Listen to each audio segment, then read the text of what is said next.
You may recall a few years ago there was a story going around to this effect about a little girl who was told by her parents to pray because there had been so many misfortunes and sufferings in the family.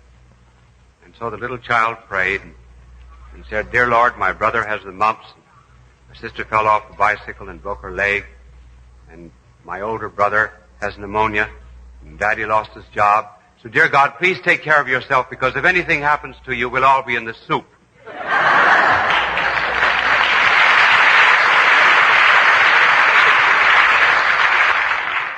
We have received so many letters from people who have had greater sufferings than this little girl. We decided tonight to talk on the subject of suffering.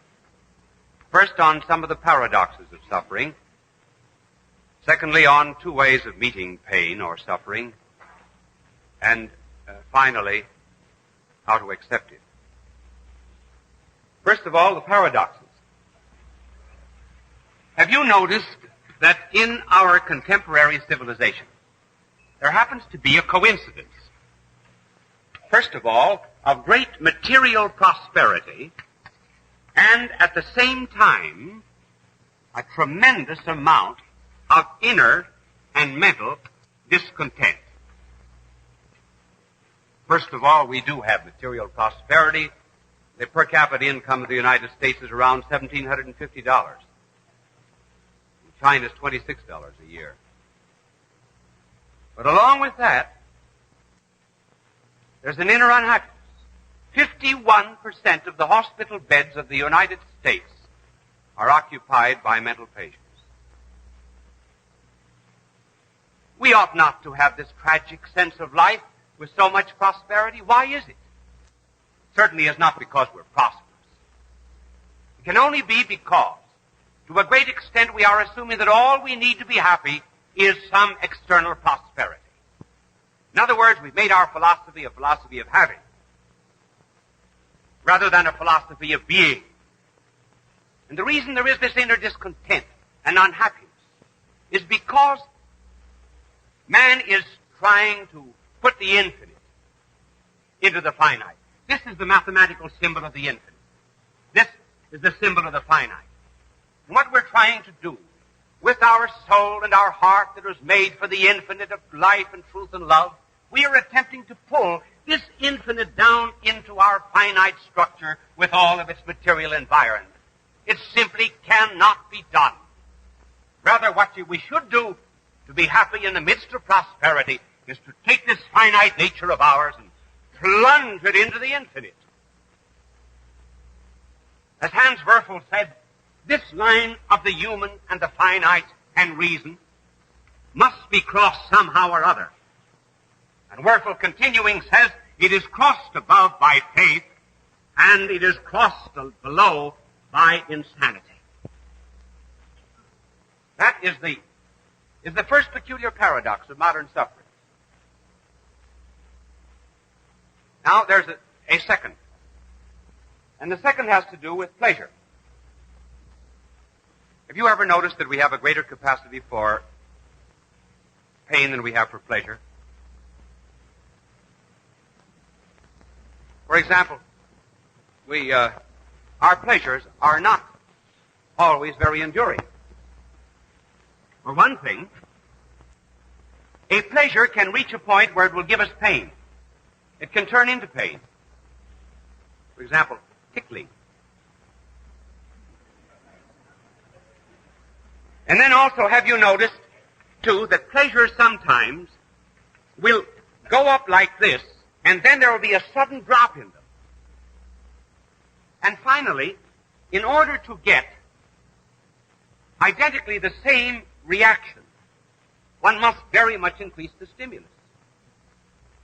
So we're not getting here, out of this life, all of the pleasure and happiness that we possibly can. But pain,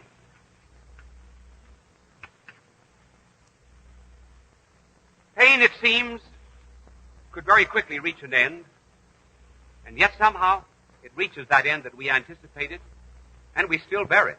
We go to a dentist, and we feel that if he drills 5 minutes more and goes 6 feet deeper, I just can't stand it.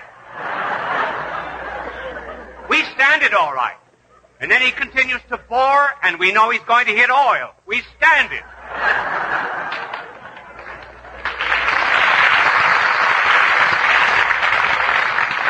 There are many people listening to me in sick beds of suffering who felt that they should have exhausted themselves months or years ago, but they still can go on suffering.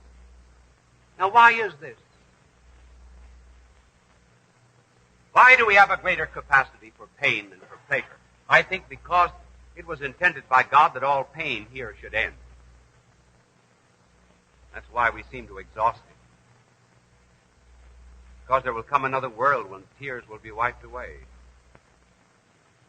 And the sorrows of this life are not worthy to be compared with the joys that are to come. But with pleasure.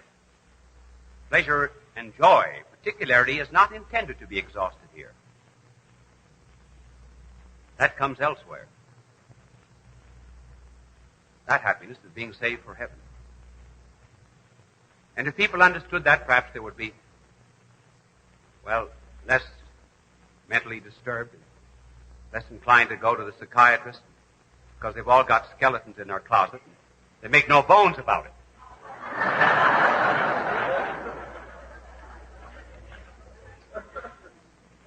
That brings us to the double reaction to pain. There are two possible ways of enduring pain. As Stevenson expressed two ways of looking out of prison bars. Two men looked out through prison bars. The one saw mud, the other stars. And in the midst of agony and pain and suffering, one reaction of pain can be rebellion. The other reaction of pain can be resignation.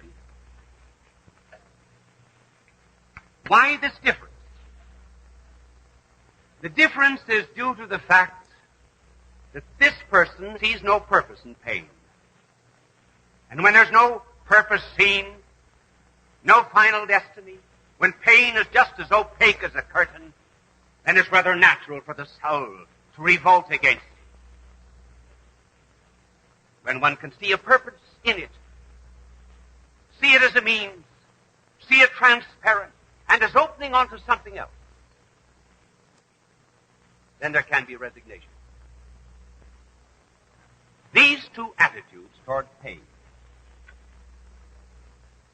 were perfectly exemplified on the day when two thieves and revolutionists were put to death. They were crucified on either side of our divine Lord. Both of these revolutionists suffered exactly the same torture. They had identically the same background.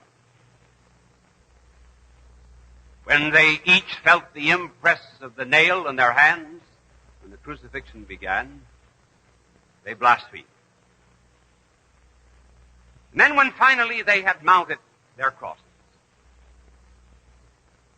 they heard the one on the central cross speak. It was a peculiar word he spoke. Generally, when men die, they either protest their innocence, or if they have any spark of justice in their souls, they ask for forgiveness. But here, for the first time in the history of the world, the Son of God on the central cross was saying, Father, forgive them. They know not what they do.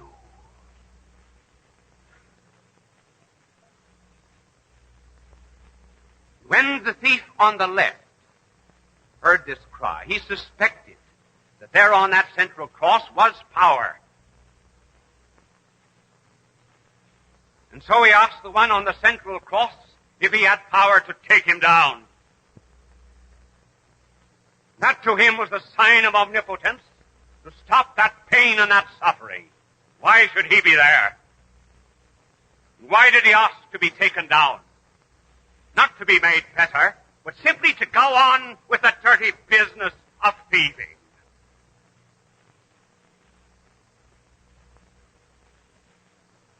But the other thief, when he heard that prayer from the central cross, he immediately began to see a relationship between his sufferings and his guilt. His background as a blackguard, a revolutionist, and a racketeer.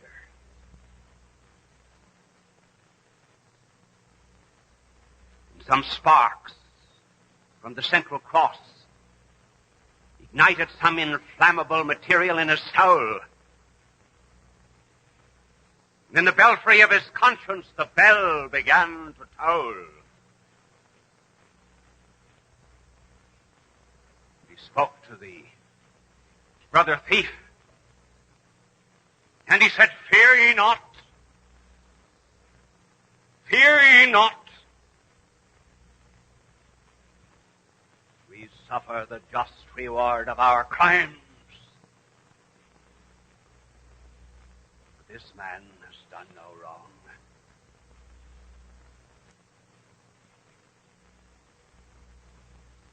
Then he uttered a prayer.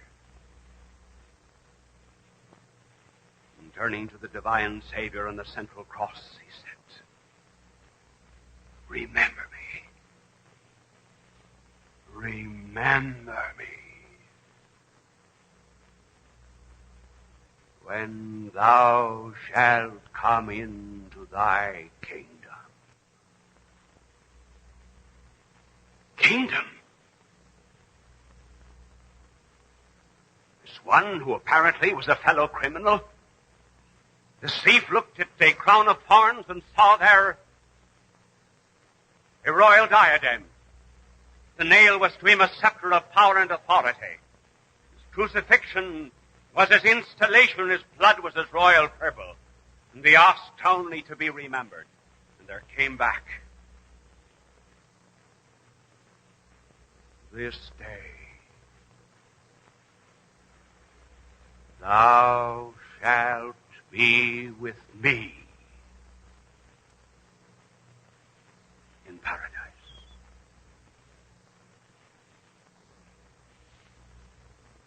Now, it was the foundation of democracy, the worth of a single soul. Thou shalt be with me. I always wonder why he said in paradise. To be with him is paradise. And the thief died a thief, for he stole paradise. And paradise can be stolen again. And from these two reactions, we see the one that is to be chosen. The two ways in which pain can be used. Pain can be used, first of all, in expiation. That is to say, for our own failings and sins. Secondly, in reparation for the failings and the sins of others. First of all, expiation.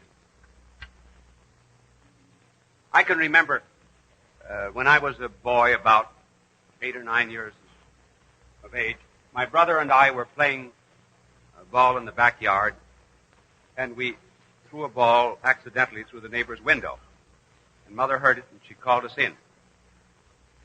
And she sent us to our piggy bank. And she made us take the money out and go over to the man next door and give him the money for the broken window.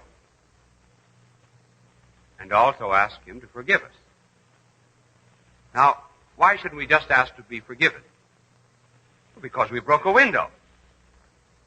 People think that when they do anything wrong, all they have to do is be forgiven. Oh no, we disturb an equilibrium, an order. That order often has to be redressed. For example, if I stole your watch, if I stole the watch of one of these operators here, if I could get close enough to this cameraman and steal his watch here, and then I would say to him, I'm awfully sorry. I stole your watch. Will you forgive me? He says, yes, I forgive you. But he says, give me back my watch. Well, so it is if we have sins. And who in the name of God hasn't? Well, we can ask the good Lord to take the pains, come to us in expiation and redress and atonement for all the wrong that we have done.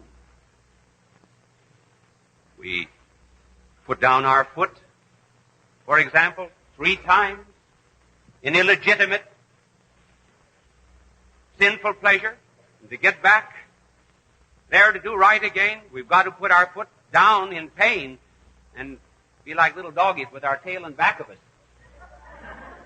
And then when we reach this point, then only can we begin to do good. That's one way pain can be used. And the second way in which it can be used is in reparation. And here we offer it up for others, not just for ourselves. How often, for example, in the physical order, doctors will graft skin. If we burn our face, from our back to our face, to restore our pristine elegance. If a person is suffering from anemia, doctors will transfuse blood from the healthy member of society to the anemic person in order to cure the person of that condition. Now, if it's possible to transfuse blood, don't you think it's possible to transfuse prayer? If it's possible to graft skin, is it not possible also to graft some reparation? Some sacrifices? We live in a world in which we do not grow the sheep, for example, though we wear woolen clothes. Others help us. So it's possible to take our sorrows, our disappointments, and the jealousies and the hatreds of others and turn them all back again as the thief at the right did, in order that someone else might be saved. That's reparation. We should not complain about it. I just happen to think today that maybe you might be interested. In this little booklet that I did, I never intended to be telling you about it. We did it for the missions. The title of it is, What Did I Do to Deserve This? It's only about, 6 pages, a tiny little thing. If you want it, we'll send it to you free. Just write to me at 109 East 38th Street, New York, 16. The same house where I climbed 4 flights of stairs for meals this Lent as I did last. I figure out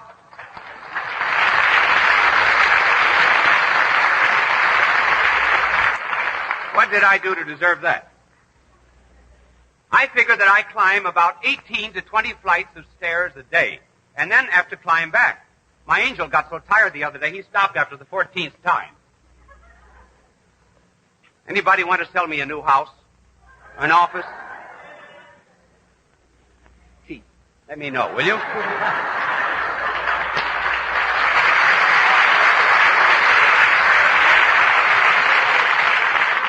has to be in New York.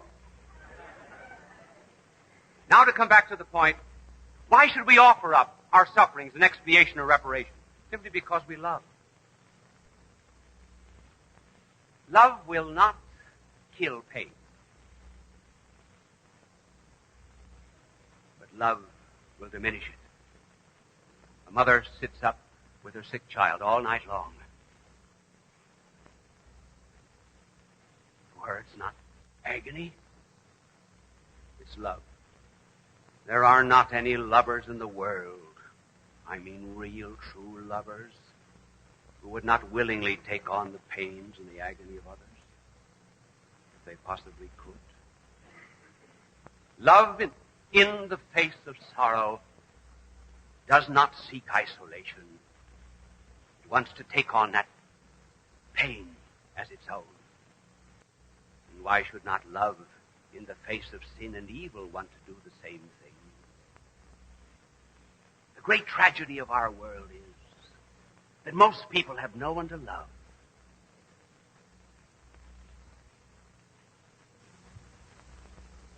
since there's no one to love, and they never think of the love of God, their life is tragic indeed. Oh, the tragedy of the world is not so much suffering as what we miss when we do suffer. Think of all of the sick in hospitals with aching brows who might in some way sanctify that pain by correlating it to a crown of thorns.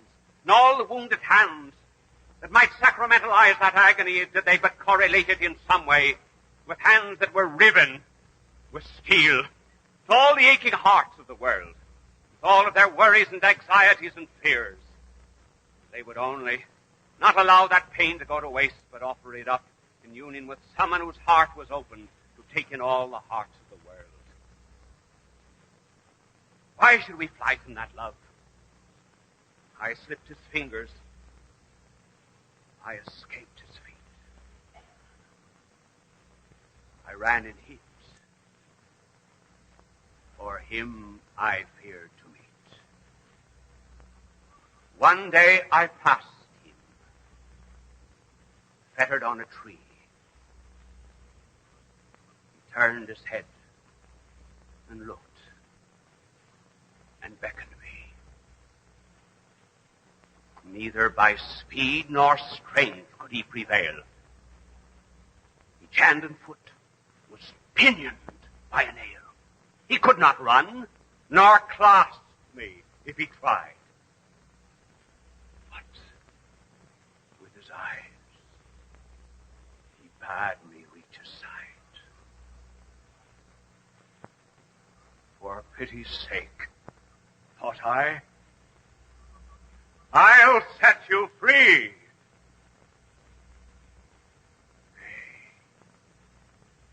Take this cross, said he, and follow me. This yoke is easy, this burden light, not hard nor grievous, if you wear it tight. And so did I follow him who could not move, an uncaught captive in the hands of love. Bye, and God love you.